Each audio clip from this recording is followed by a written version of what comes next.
Assalamualaikum warahmatullahi wabarakatuh. Alhamdulillahirabbil alamin. Assalatu wassalamu ala asrofil mursalin Muhammadin wa ala alihi wa ashabihi ajmain. Amma ba'd.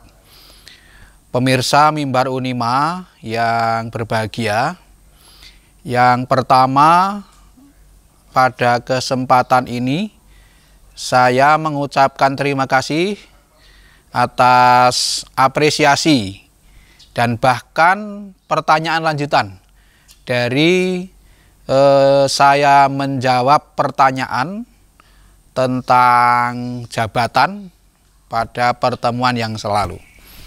Ada dua persoalan utama yang muncul setelah saya menjawab pertanyaan.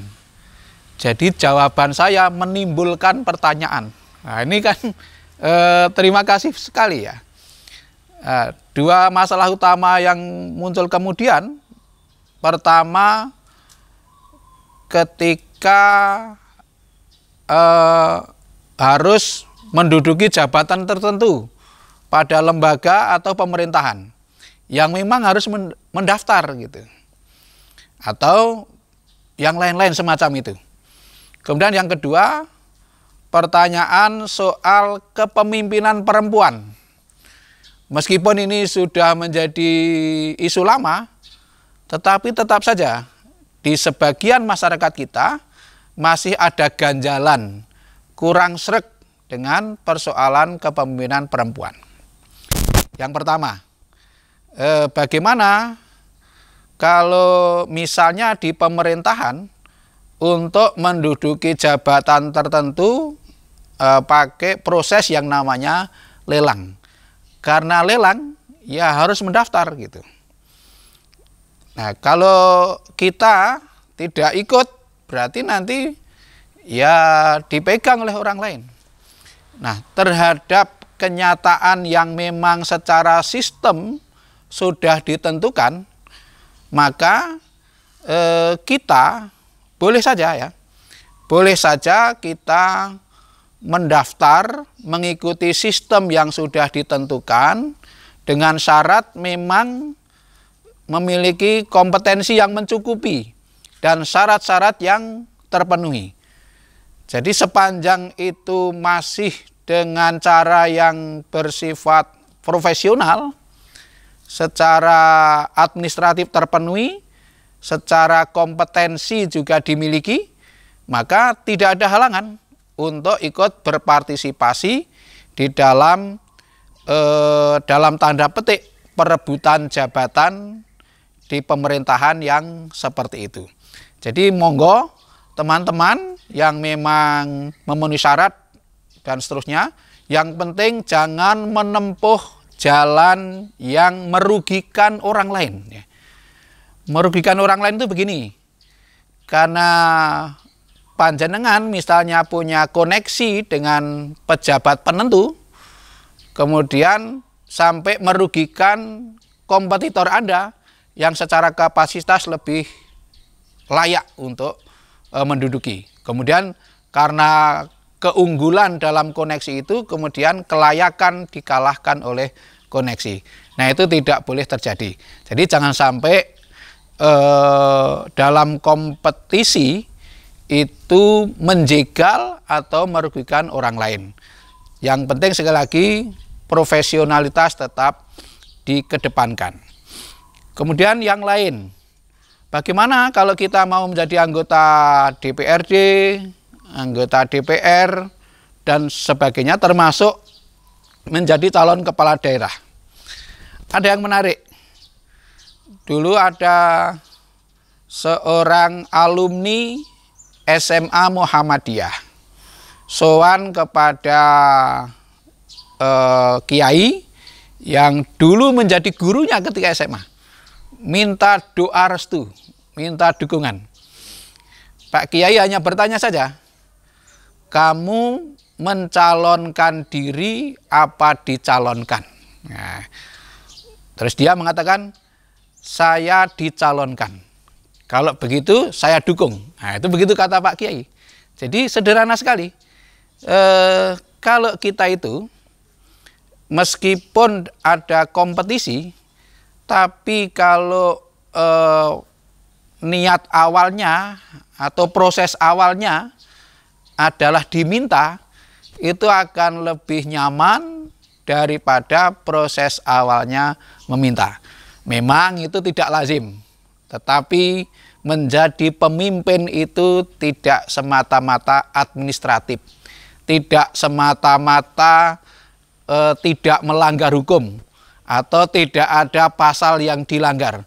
Tetapi kalau kita merenungkan, sebelum ada aspek yuridis itu sebelumnya ada aspek filosofis, ada aspek sosiologis, dan baru kemudian yuridis. Jangan hanya mengambil yang terakhir. Itu kalau hanya mengambil yang terakhir, sering menyakitkan dan merugikan diri sendiri maupun orang lain. Ingat loh ya, meskipun panjenengan itu kompetensinya mencukupi, tetapi ketika menduduki jabatan itu karena koneksi, itu ada permasalahan psikologis di kemudian hari yang sering tidak diduga.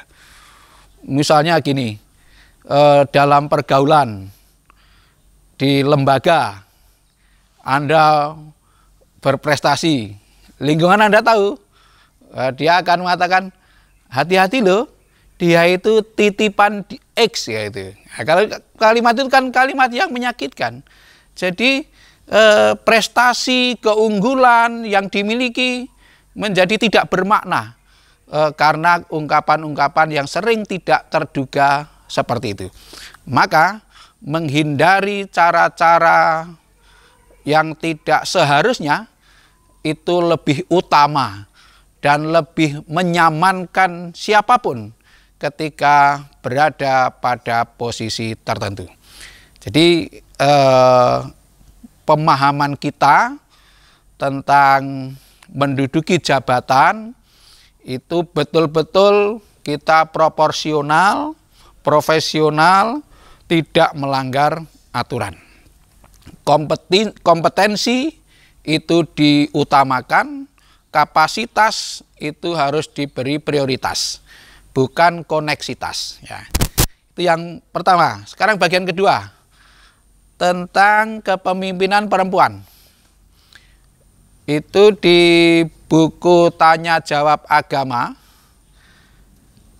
jilid 3, itu sudah pernah ada pertanyaan, jauh lama sekali.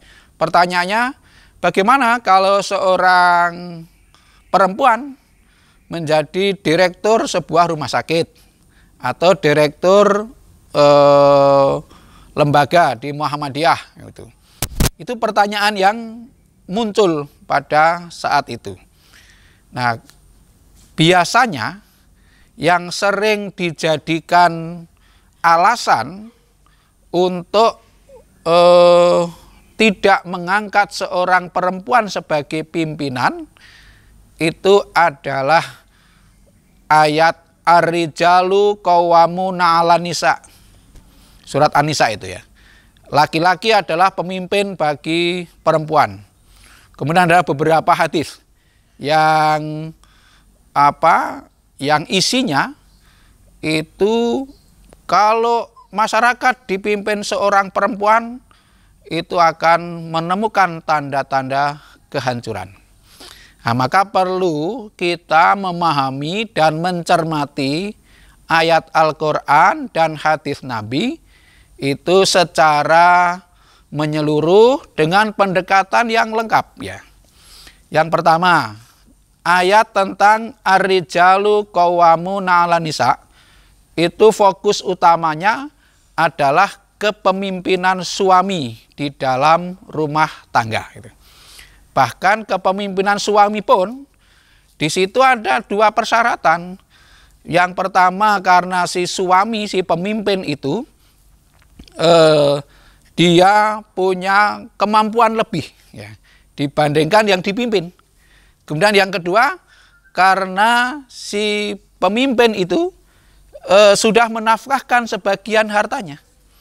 Maka di sini kan Berarti siapapun yang jadi pemimpin itu harus mematutkan diri dengan dua persyaratan tadi.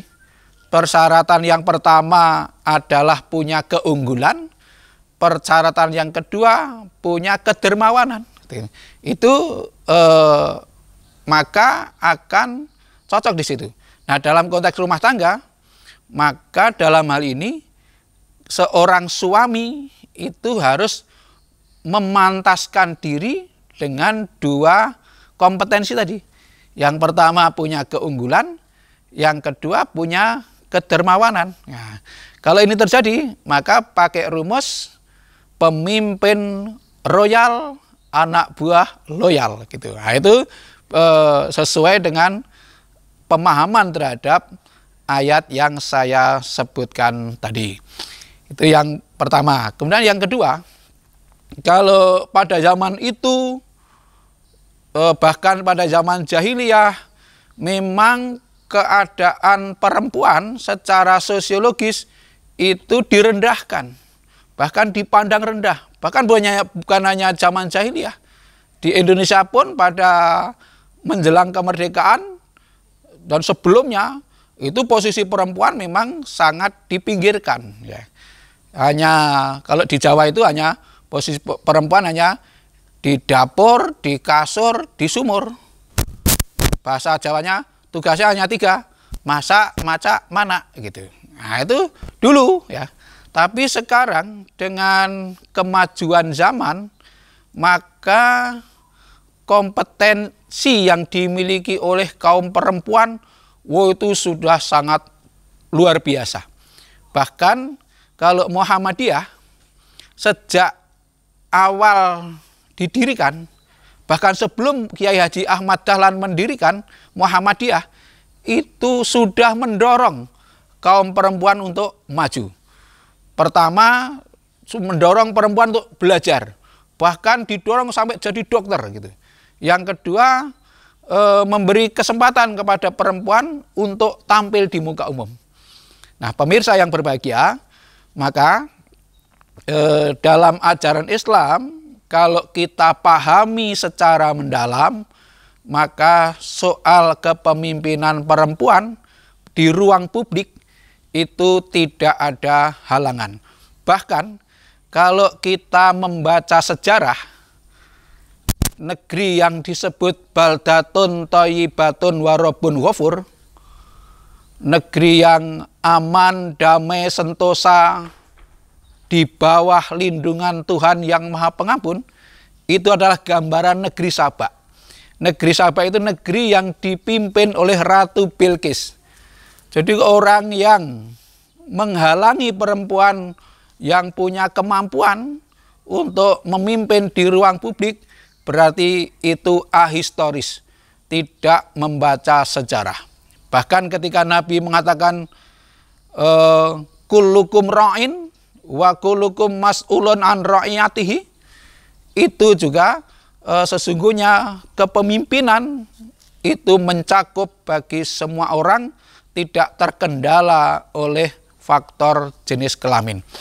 Apalagi dalam realitas sekarang itu tidak sedikit kaum perempuan yang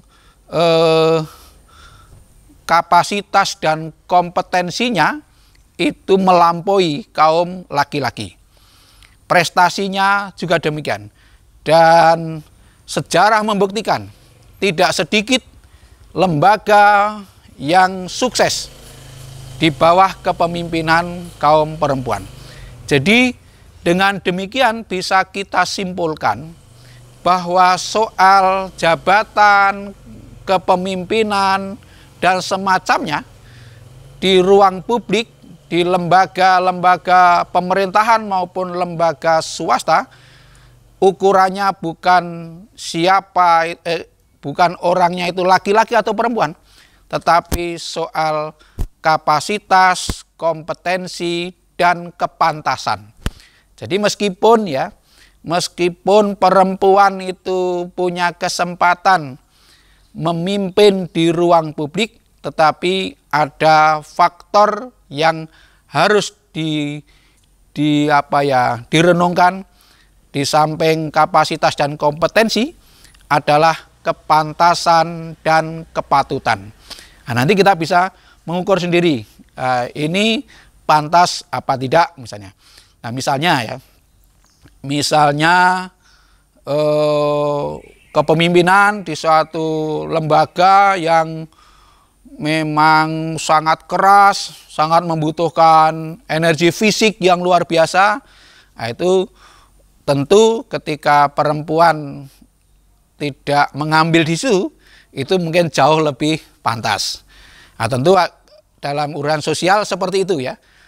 Dalam urusan sosial seperti, tapi kalau yang terkait dengan ibadah mahdhah, misalnya sholat berjamaah, nah itu tentu sudah ada ketentuan-ketentuan yang khusus. Tetapi dalam konteks ini yang saya bicarakan adalah dalam konteks sosial, dalam konteks muamalah duniawiyah, dalam konteks hubungan kemasyarakatan. Maka kepemimpinan itu diukur oleh 3 hal.